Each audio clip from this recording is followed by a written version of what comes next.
कृष्ण हरी माऊली.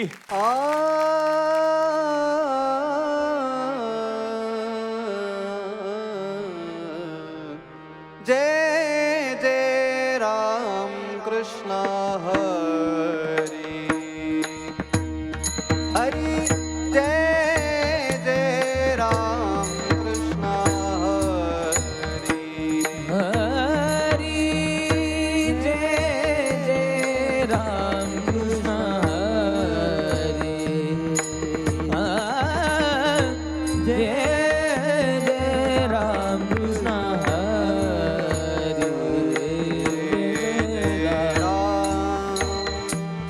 कृष्ण हरी. जय जय राम कृष्ण हरी. जय जय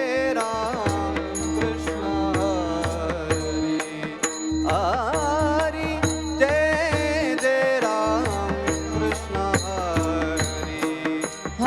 हरी. जय जय राम कृष्ण हरी हरी. जय जय राम कृष्ण हरी. हरी. जय जय राम कृष्ण हरी. हरी. जय जय राम कृष्ण हरी हरी. जय जय राम कृष्ण हरी. हरी. जय जय राम कृष्ण हरी हरी. जय जय राम कृष्ण हरी. जय जय राम कृष्ण हरी. जय जय राम कृष्ण हरी. हरी. जय जय राम कृष्ण हरी. जय जय राम कृष्ण हरी. जय जय राम कृष्ण हरी. जय जय राम कृष्ण हरी.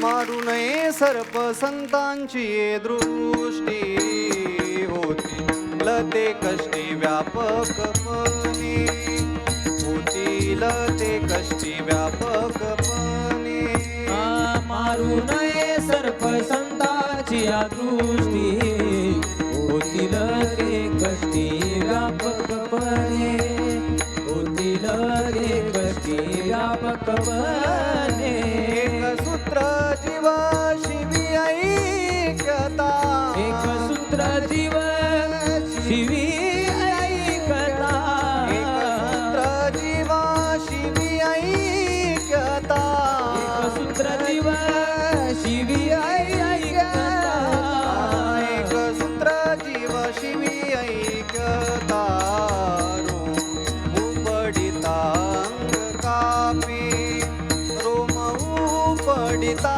अंग कापे रोम उपडिता अंग कापे एक सूत्र जीव शिवी ऐकता रोम उपडिता अंग कापे रोम उपडिता अंग कापे रोम उपडिता अंग कापे नाही साहो येत दुःखाची ते जाती पर पीडा भूती साम्य झाली पर पीडा भूती साम्य झाली नाही साहो येत दुःखाची ते दारी परपीडा भूती साम्य झाले परपीडा भूती साम्य झाले कामने दिला नीतीचा संकेत तुकामने दिला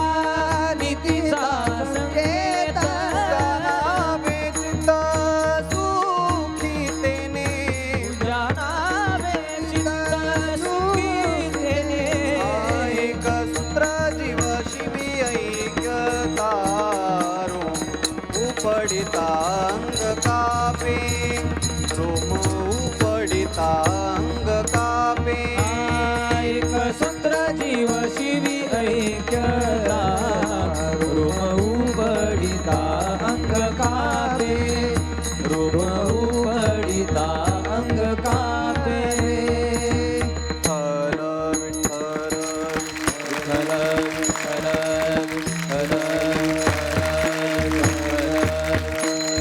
विठ्ठल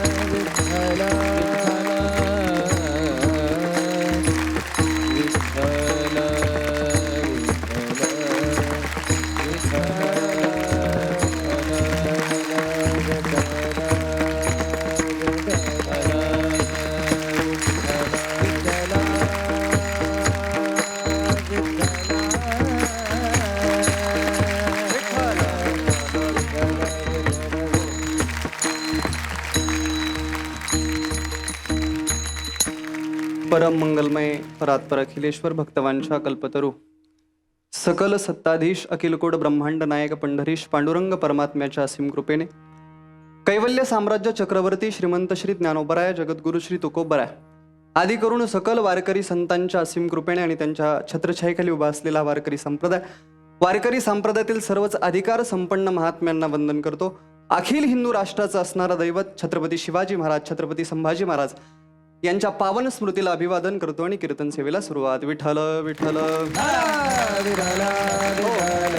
संप्राप्त कीर्तन सेवेकरता निवडलेला जो अभंग आहे तो वारकरी संप्रदायाचं पूर्णत्व म्हणून ज्यांच्याकडे पाहिलं जातं, नव्हे ज्यांच्याशिवाय वारकरी संप्रदायाचं हे मंदिर अपूर्णच आहे असे असणारे विश्वभूषण विश्ववंद्य जगद्गुरु श्री तुकोबाराय यांचा 4 चरणाचा संतपर प्रकरणातला अभंग आहे. विठ्ठल विठ्ठल.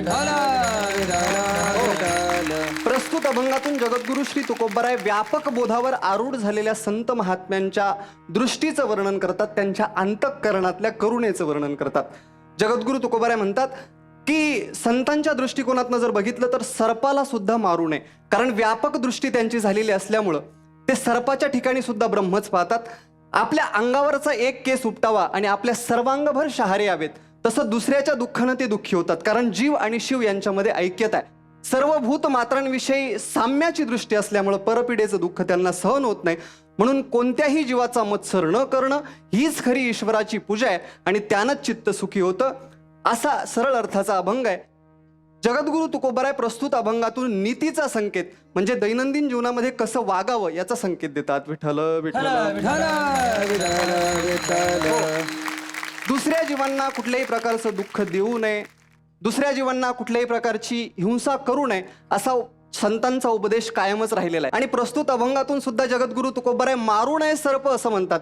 परंतु मला या ठिकाणी एक प्रश्न उपस्थित करायला आवडेल की सर्पाचाच उल्लेख जगद्गुरु तुकोबारायांनी या ठिकाणी का केला? मारू नये उंदीर असं सुद्धा जगद्गुरु तुकोबाराय म्हणू शकत होते, परंतु जगद्गुरु तुकोबारायांनी सर्पाचाच उल्लेख का केला? तर बघा, प्राण्यांचे 4 वर्ग आहेत. एक आहे उपकार्यावर उपकार करणारे, दुसरे उपकार्यावर अपकार करणारे, तिसरे अपकार्यावर उपकार करणारे आणि चौथे अपकार्यावर अपकार करणारे. यापैकी उपकार्यावर उपकार करणारे आणि अपकार्यावर अपकार करणारे ही सामान्य माणसाची लक्षणं आहे. याच्याबद्दल मला फारसं बोलायचं नाही, परंतु 2 वर्ग आजच्या अभंगाच्या दृष्टीनं फार महत्वाचे आहेत. पहिला आहे अपकार्यावर उपकार करणारा. अपकार्यावर उपकार करणं म्हणजे काय हो? एखाद्यानं कदाचित आपल्याला दगा दिलेला असेल, परंतु त्याच्या मदतीच्या काळात, त्याच्या गरजेच्या काळात त्याला मदत करणं, याला अपकार्यावर उपकार करणं म्हणतात. आणि अपकार्यावर उपकार करायला शिकवणारी या जगात केवळ आणि केवळ भारतीय संस्कृती आहे. आणि राहिलेला वर्ग आहे उपकार्यावर अपकार करणारा. आता उपकार्यावर अपकार करणं म्हणजे काय? एखाद्यानं आपल्यावर उपकार केला त्यालाच काहीतरी दगा देणं, त्याला उपकार्यावर अपकार करणं म्हणतात. ज्ञानेश्वरीमध्ये विवेचन करताना भगवान श्री ज्ञानोबराय अर्जुनाच्या मुखामध्ये शब्द घालतात, जेथीची या कृपाला भिजेवरू तेथीची मनी व्याभिचारू. तरी काय मी भस्मासुर अर्जुन म्हणे? ज्यांच्या कृपेनं मी वर प्राप्त करून घेतला त्यांच्याशीच कृतज्ञपणे वागायला मी काय भस्मासुर आहे का? भस्मासुराची कथा शिवलीलामृतामध्ये 12व्या अध्यायात आलेली आहे. भस्मासुर नावाचा एक राक्षस होता. भगवान शिवानं त्याच्याकडे चिताभस्म आणण्याचं काम ठेवलं होतं. तो दररोज जायचा, चिताभस्म आणायचा आणि त्याला वरही दिला होता, ज्याच्या मस्तकावर हात ठेवशील तो त्या ठिकाणी भस्म होईल. तो सामान्य जणांना त्रास देऊ लागला आणि प्रत्येकाला मारू लागला. नारद मुनींनी त्याला एकदा गाठलं, म्हटलं आम्हाला मारून, गरिबांना मारून तुला काय मिळणार आहे? मारायचं जर असेल ना तर शंकराला मार ना, तुझी रोजची कटकट पण वाचेल आणि सौंदर्यशील असणाऱ्या पार्वतीला सुद्धा तू प्राप्त करून घेशील. आता सौंदर्यशील असणाऱ्या पार्वतीच्या अभिलाषेनं तो त्या ठिकाणी भगवान शंकरावरच प्रयोग करायला प्रवृत्त झाला. म्हणजे काय? जेथीची या कृपा लाभिजेवरू तेथीची मनी व्याभिचारू. ज्याच्या कृपेनं वर प्राप्त केला त्याच्यावरच प्रयोग करायला प्रवृत्त झाला. मला सांगायचं काय? उपकार्यावर अपकार करणं, ज्यांना आपल्याला काहीतरी मदत केली त्यालाच काहीतरी दगा देणं. आता एवढी कशा करता प्रस्तावना केली मी? सर्प जो आहे तो याच वर्गामध्ये परफेक्ट बसतो. सर्प हा अपकारी प्राणी आहे, सर्प हा क्रूर प्राणी आहे. सर्पाला अपकारी प्राणी मांडलंय, त्याला किती तुम्ही दूध पाजलं तरी एक ना एक दिवस दंश केल्याशिवाय तो राहणार नाही. सर्प क्रूरः खल क्रूरः सर्पात क्रूर तरखलः सर्प शाम्यती मंत्रेनं दुर्जनम नैव शाम्यती. प्रस्तुत श्लोकामध्ये जरी दुर्जनाची क्रूरता दाखवलेली असली तरी उपमेय आणि उपमान यांचा विचार केला असता उपमान मात्र सर्पाचं लावलेलं आहे. म्हणजे दुर्जन जेवढा क्रूर आहे तेवढाच सर्प क्रूर असला पाहिजे, अन्यथा सर्पाची त्या ठिकाणी उपमान त्या ठिकाणी लावलं नसतं. म्हणून सर्प क्रूर आहे, सर्प अपकारी आहे. संतांची बरीचशी प्रमाण आहेत. सर्पासी पाजले शर्करा पियुष अंतरीचे विष चावून येणे. तुका म्हणे सर्प पाजी लाक्षीर वमिता विखार विष झाले. सर्पाला कितीही दूध पाजलं तरी शेवटी विषच होतं. असं एवढं संतांनीच सांगितलंय. पण अशा असणाऱ्या, क्रूर असणाऱ्या, अपकारी असणाऱ्या सर्पाला सुद्धा मारू नका असं संत का म्हटले? बघा कारुण्यतेची किती पातळी गाठली आहे संतांनी. संतांच्या अंतःकरणात किती करुणा आहे हो. असा अपकारी असणारा सर्प, त्याला सुद्धा तुम्ही मारू नका. त्याला झालेलं दुःख पाहून संत दुःखी कष्टी होतात. मारू नये सर्प संतांची ये दृष्टी, मारू नये सर्प संतांची दृष्टी, होतील ते कष्टी व्यापकपणे, होतील ते कष्टी व्यापकपणे. एक सूत्र जीवी शिवी ऐक्यता, एक सूत्र जीव शिवी ऐक्यता. बघा अहिंसा आणि भूतांवर दया हा साधूचा सहज स्वभाव सांगितलेला आहे. गीतेमध्ये सुद्धा भगवान श्रीकृष्ण परमात्मा सांगतात, अहिंसा सत्यम क्रोधस त्याग शांती रपैशुनम दया भूतेष्वलोलुप्तम मार्दवम ह्रीर चापलम. याच्यामधले बाकीचे जाऊ द्या, पण अहिंसा आणि भूतेषु दया हे दोन गुण फार महत्वाचे. हा साधू पुरुषाचा, आप्त पुरुषाचा स्वभाव सांगितलेला आहे. त्या सीतामातेला अशोक वाटिकेमध्ये राक्षसांनी किती त्रास दिला हो. आणि ज्यावेळेला हनुमंत राय त्या ठिकाणी भेटायला गेले आणि हनुमंतराय सीतामातेला म्हणू लागले, सीतामाता बराच त्रास या राक्षसांनी तुम्हाला दिला असेल, तुम्ही मला फक्त एक आज्ञा करा, या सगळ्यांना मारून टाकतो. त्यावेळेला सीतामातेची उद्गार आहेत, पापानाम वा शुभानाम वा मदार्हान वा मथापि वा कार्ये कारुण्य मार्गेन न कश्चिन्नापराध्यती. कुणी पुण्यात्मा असेल, कुणी पापात्मा असेल, कुणी वध करण्यास योग्य असेल, परंतु त्याच्यावर कृपा करणं, त्याला क्षमा करणं हे आप्त पुरुषाचं, साधू पुरुषाचं लक्षण आहे. त्याच्यावर दया करणं हे साधू पुरुषाचं लक्षण आहे.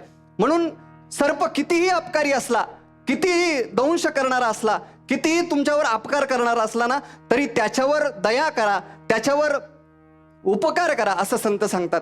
कितीही अपकारी असू द्या. म्हणून का त्याचं कारण दुसऱ्या चरणात सांगितलेलं आहे. एक सूत्रजीवी शिवी ऐक्यता रोम उपडिता अंग कापे. त्याचं कारण सांगितलं का? अरे बाबा, सर्प काय आणि ब्रह्म काय, देव काय आणि सर्प काय एकच आहे. जीव आणि शिवाची ऐक्यता असल्यामुळं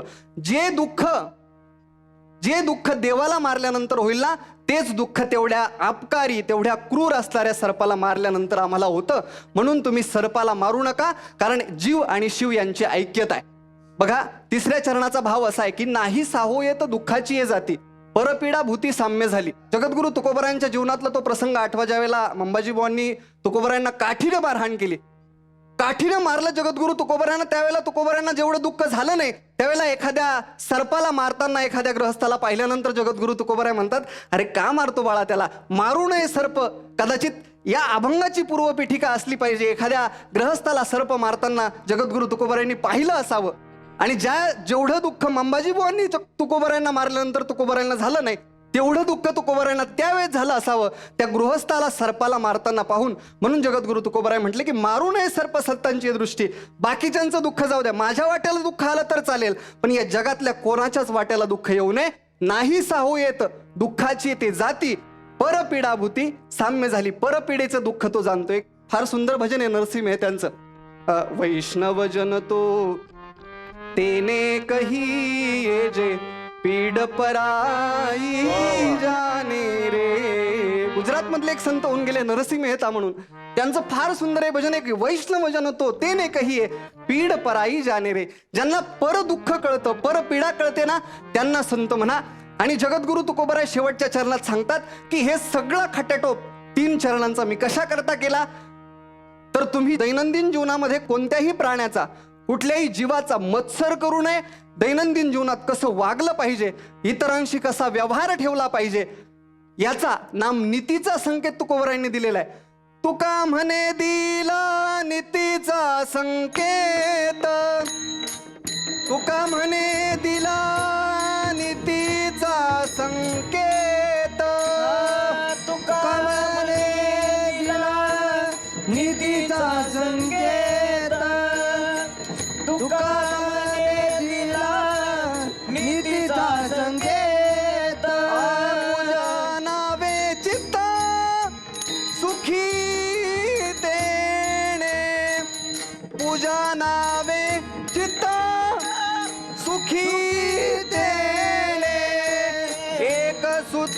जीव शिवी ऐक्यता एक सूत्र जीव शिवी ऐक्यता.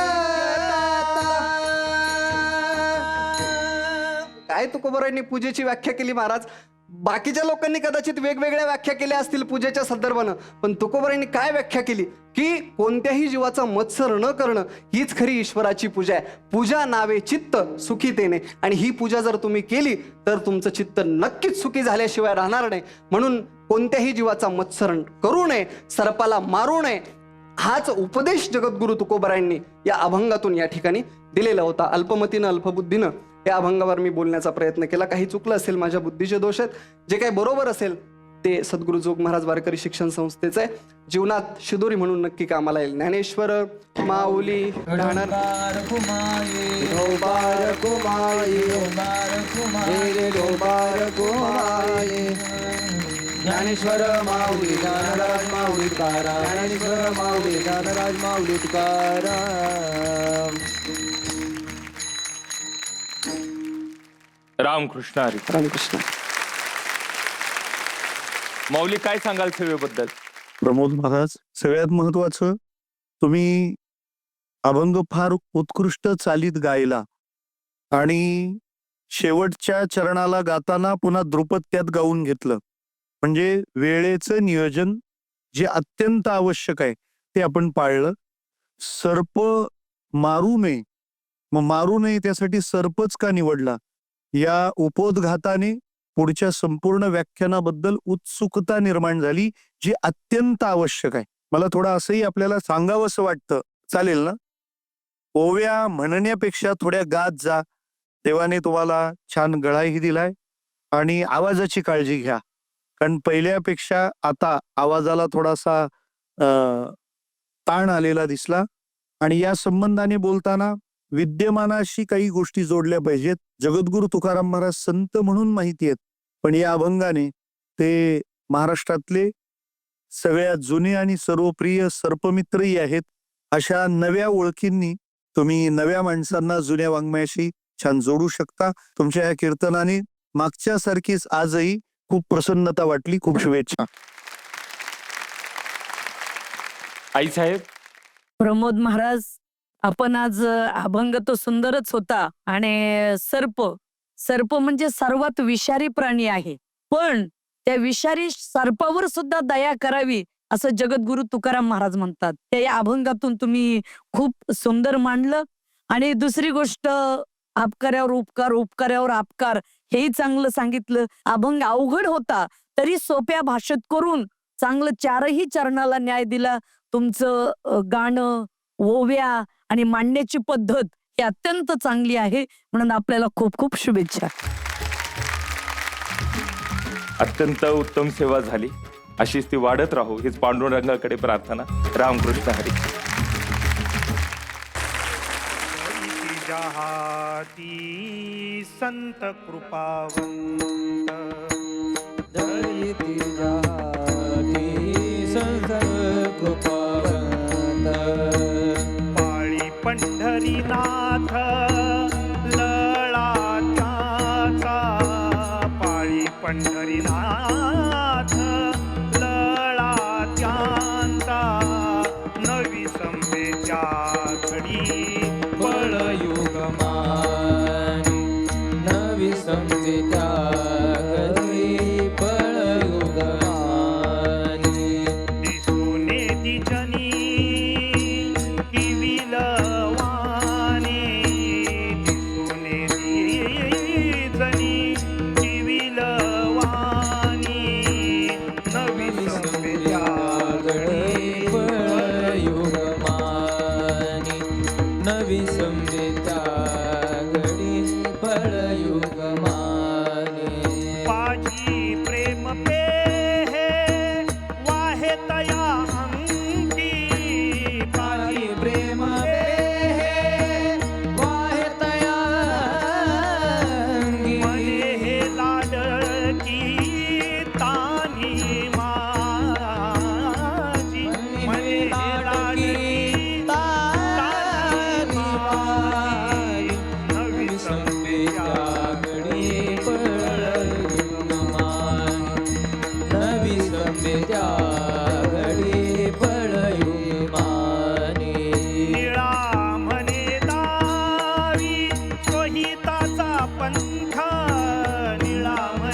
विद्यागणी योगमानी नवी विद्यागणी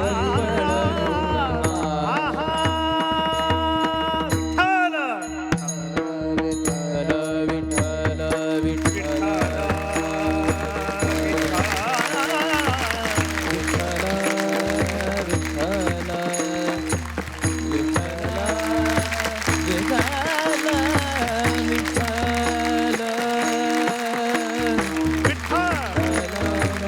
टाळी टाळी टाळी वाजवा सगळे, वाजवा टाळी, टाळी वाजवा.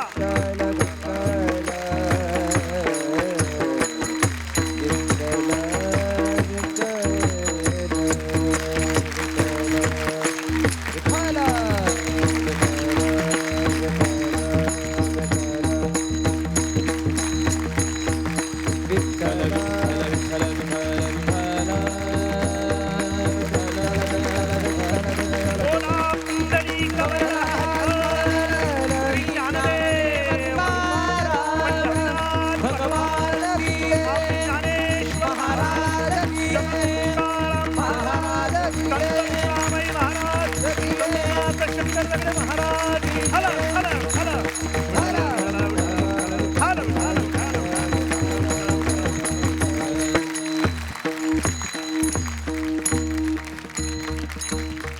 प्रस्तुत अभंगात श्री संत निळोबाराय संतांनी ज्यांच्यावर कृपा केलेली आहे देव त्यांचा लळा पाळतो, देवाला त्यांचा लळा लागतो. देव त्यांच्याशिवाय एक क्षणही राहू शकत नाही. देवाला त्यांचा वियोग सहन होत नाही. देवाला त्यांचं दारिद्र्य पाहत नाही. देव त्यांची आई होतो आणि भक्तिप्रेमाची भूक भागवतो. देव त्यांच्या आघातांचं निवारण करतो आणि सोहिताचा मार्ग त्यांना दाखवतो. विठ्ठल विठ्ठल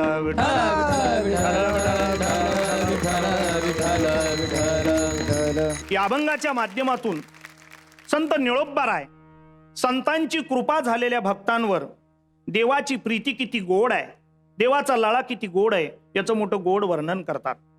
संतांच्या कृपेला अनन्यसाधारण असं महत्व आहे, अलौकिक महत्व आहे, अद्वितीय असं महत्व आहे.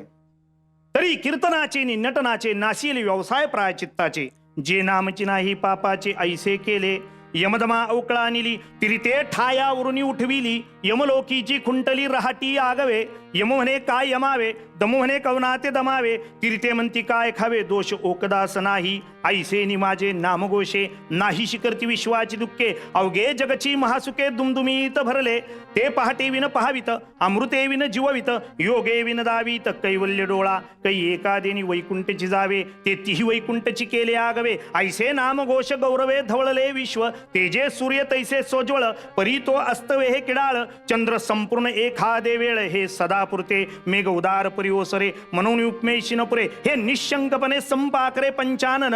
माझ्या संतांनी जगाचं दुःख घालवण्याची ताकद ज्या नामचिंतनामध्ये त्या नामचिंतनानं सर्व जग ढवळून टाकलं आणि जगामध्ये महासुखाचा जय जयकार केला. पहाटेशिवाय प्रकाश नाही पण पहाटेशिवाय आत्मज्ञानाचा प्रकाश दाखवला.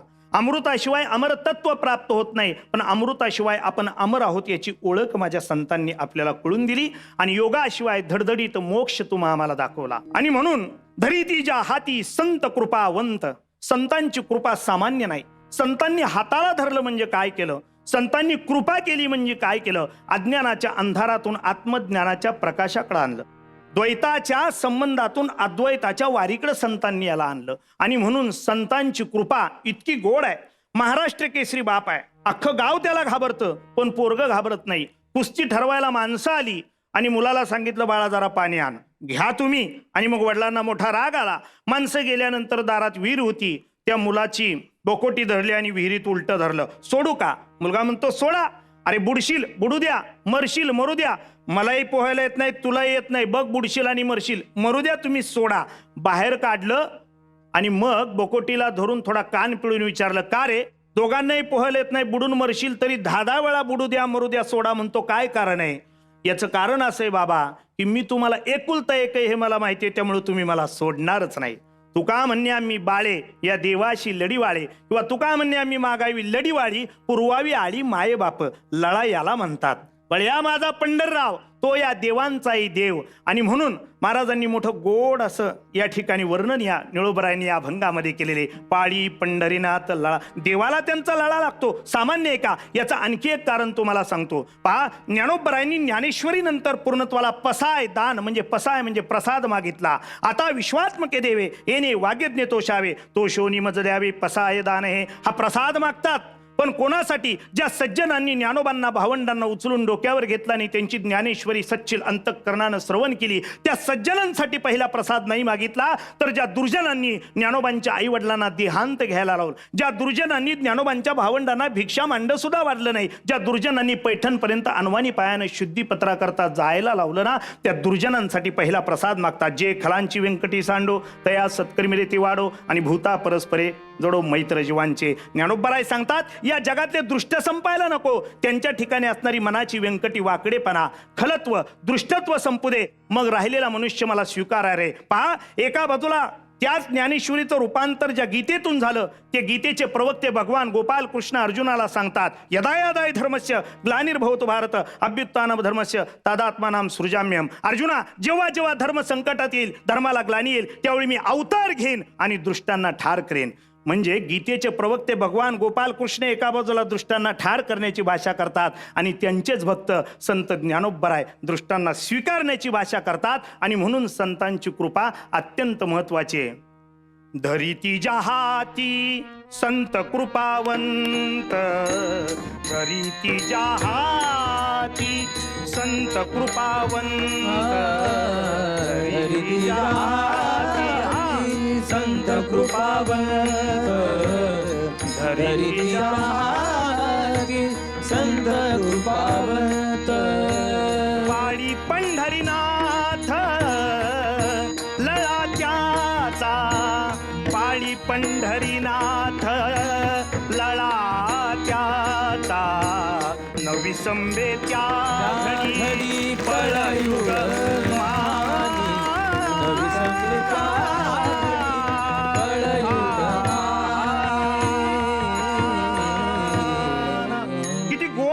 माझ्या महाराजांनी केलं मला सांगा. आणि का हा लळा पाळला? नुसता लळा नाही पाळला. पुढे जाऊन निळोबराय सांगतात, देव त्यांच्याशिवाय एक क्षण सुद्धा राहू शकत नाही. ते देवाला त्यांचा वियोगच सहन होत नाही. न विसंबे त्या घडी पळयुग मानी आणि दिसो नेदी जनी किविलवाने. देवाला त्यांचं दारिद्र्य पाहवत नाही. पण कोणतं दारिद्र्य? म्हणजे दास करी त्यांचा संत दासांच्या दासांचा. दास्यत्व संसाराच्या अंगानं पाहिलं तर गरिबीचं लक्षण आहे, पण परमार्थाच्या अंगानं श्रीमंतीचं लक्षण आहे. आणि म्हणून निळोबराय सांगतात, ज्यांच्यावर संतांची कृपा झाली ते जगामध्ये कोणत्याही गोष्टीची भीक मागतील, पण ज्ञानाची भीक त्यांना मागण्याची गरजच कधी पडणार नाही, इतकं कृपावंत त्यांना मी केलेलं आहे. आणि म्हणून देवाला त्यांचा वियोग सहन होत नाही. का? कारण ते संतांसारखे आपण सारखे कळीती तात्काळ, गुणदोषी याती न विचारू काही, ठाव दिला पाहिजे आपुलिया, अशा अवस्थेला त्यांना आणलेलं आहे. आणि म्हणून देवाला त्यांचा वियोगच सहन होत नाही, हे निळोबराय या ठिकाणी सांगतात. पाजी प्रेम पेहे वाहेत या अंगी, हा पाजी प्रेम पेहे वाहेत या अंगी, पाजी प्रेम पेहे वाहेत या अंगी, पाजी प्रेम पेहे वाहेत या अंगी.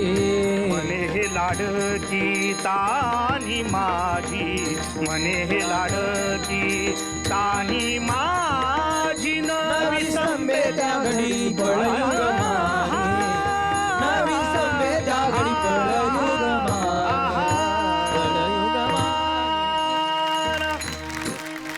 बाजी प्रेम पे हे वाहेत अंकी. मुलाला भूक लागल्यानंतर आईला आपोआप पाना फुटतो ना, तसं भक्ती प्रेमाची नामचिंतनातून भूक वाढल्यानंतर त्या अनंताच्या स्वरूपाला जाण्याकरता देवानं स्वतः त्या भक्ताची आई व्हावं आणि त्याची भक्ती प्रेमाची भूक भागवावी. वत्सावृणी धेनुचे स्नेहराना न बचे आणि नवती भोग सतीचे प्रेम भोग, का लोभिया दूर जाय परी जीव ठेविलाची ठाये, तैसा देहो चाळीता न होय चळू चित्ता, पांतिकाच्या येरधारा सवे पंतू न चले जैसा, का नाही जेवी तरोवरा जेवी जाणे जाते या ब्रासवे जैसे, आकाश न धावे भ्रमणचक्री न भवे ध्रुव जैसा, तैसा चळन वळणात्मकी असो हे पंचभौतिकी आणि भूतोर्मी एकी चाळी जेना. काय मोठं गोड उदाहरण दिलं ज्ञानोबरायांनी. गाई शरीरानं शेतात जाते, पण असणारं ममत्व आणि प्रेम गोठ्यातल्या वासराजवळच राहतं. तद्वत तैसा चळणवळणात्मकी असोये पंचभौतिकी. आम्ही संसारामध्ये शरीरानं रत दिसू, पण आमचं चित्त मात्र परमात्म्याजवळच आहे. हाच आमचा सोहिताचा मार्ग आहे आणि हा सोहिताचा मार्ग महाराजांनी या ठिकाणी दाखवला. निळा म्हणे दावी सोहिताचा पंथ, निळा म्हणे दावी सोहिताचा पंथ, नेदीच्या आघात येऊ आड, नेदीच्या आघात येऊ आड. नवी संस्कृत्या घरी फळयुगमानी, नवी संस्कृत्या घरी फळयुगमानी.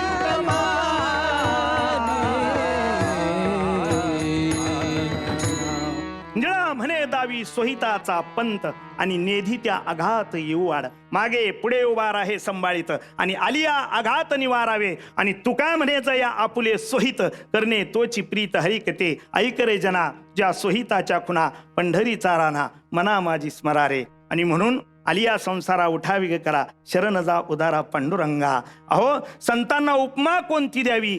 संत हे निमित्त झालेले आहेत, पण देव ते संत, देव ते संत आणि निमित्त त्या प्रतिमा. अशी माझ्या संतांची अवस्था आहे. देणुद्वाड शिंग शेवंती आडवांग आणि भाजन सुख महाग पाकू करिता.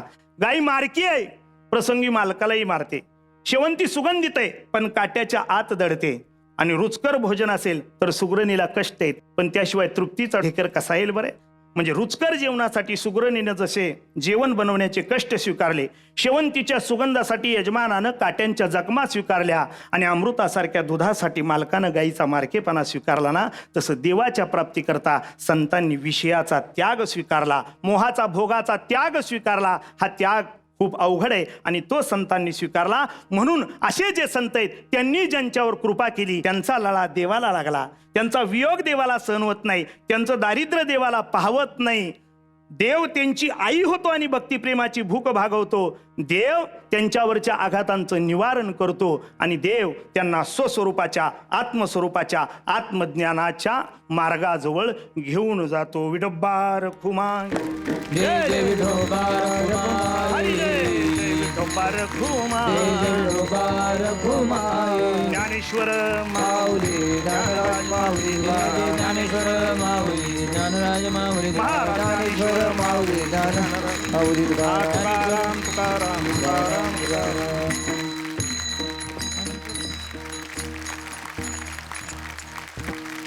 रामकृष्ण हरी.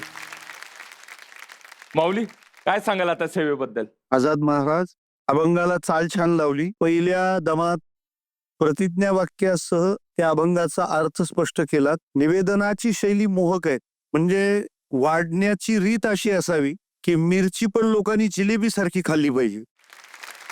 तुमचं निवेदन इतकं गोड आहे हे की किती वेळ चाललं तरी त्याचा कंटाळा येणार नाही. ओव्या गाण्याची शैली तर फारच आवडली. फक्त गाताना मध्ये थोडासा सूर हल्ला होता. सिद्धांतापासून खूप लांबूनचा हा प्रवास आपण या ठिकाणी केलात. या अभंगातून निळोबारायांना ज्यांना संत पकडतात, म्हणजे संत ज्यांच्यावर कृपा करतात, त्यांच्यासाठी भगवंताकडून काय काय उपलब्ध होणार आहे त्याचं विवरण करणारा हा अभंग आहे. हे आपण ध्यानात घेऊन त्यावरच्या विवरणाला छान विस्तारात घ्या. खूप शुभेच्छा तुम्हाला. आई साहेब, आझाद महाराज, आज तुम्ही आझाद पद्धतीने कीर्तन केलेलं आहे. एखादा सिद्धांत पटवून द्यायचा असेल तर त्याच्यासाठी दृष्टांत सांगणं गरजेचं आहे. पाळी पंढरीनाथ लळा, त्यांचा लळा कसा असतो तुम्ही पिता पुत्राचा दृष्टांत दिला, त्याच्यामुळे सिद्धांत नक्की हा पटला. आणि सांगता सांगता दृष्टांत देत असताना तिन्ही चरणांना तुम्ही न्याय दिला. आपली देहबोली छान आहे, कीर्तनामध्ये माणसाला डोलता आलं, फारच छान हे करता आलं. आपण खूप छान विवेचन केलं. आपल्याला खूप खूप शुभेच्छा. आझाद महाराज, हे नाव तुम्हाला सांगितल्यानंतर तक्षणी तुमच्याकडून कविता येते, शीघ्र कविता. हा. याचे काय किस्से आहेत बरं महाराज? मी खरं ज्यावेळी कीर्तनाला सुरुवात केली त्यावेळी एक आमच्या रायगावचे तुकाराम बुवा म्हणून शेजारच्या गावातले होते. ते साथीला यायचे, ते चांगले साथ करायचे. आणि एकदा कार्यक्रम असा घेतला आणि ते ठरवलं आम्ही सगळं आणि त्यांना साथीला बोलावलं होतं. वेळ निघून गेली तरी येत नाहीत म्हणून मी सायकल घेऊन त्यावेळी 98ला सायकल घेऊन मी त्यांना पाहायला त्या गावामध्ये गेलो. तर लोकांना म्हटलं तुकाराम बुवा कुठे आहेत? तर ते म्हणले ते पुढे जावा, तिथं झाडाखाली आम्हाला मगाशी झोपलेले दिसले होते. तर मी तिथे गेलो, झोपलेले कुठले ते पडलेले होते, म्हणजे दारू प्रचंड पिले होते. आणि मग दुसऱ्या दिवशी ज्यावेळी भेट झाली तेव्हा त्यांच्या हातावर मी तुकाराम नावाची कविता लिहून दिली की तुमचं नाव तुकाराम आहे देवासारखं, तुम्ही दारू का पिता? त्यांच्या हातावरली पाहिली की दत्तात्रय नावाचे एक टाळकरी ते आले, माझ्या नावाची लिहून द्या. म्हणजे पहिलं 6 महिने देवाच्या नावाच्या लिहून देत होतो. पुन्हा लोक त्यांची नावं हातावर म्हणायची, आमच्या नावाची. मुली यायला लागल्या, पुन्हा वही घेऊन लोक यायला लागली. आमच्याकडून पण 3 फरमाईश आहेत, मग 3 पैकी तुम्हाला जे आवडेल ते करा.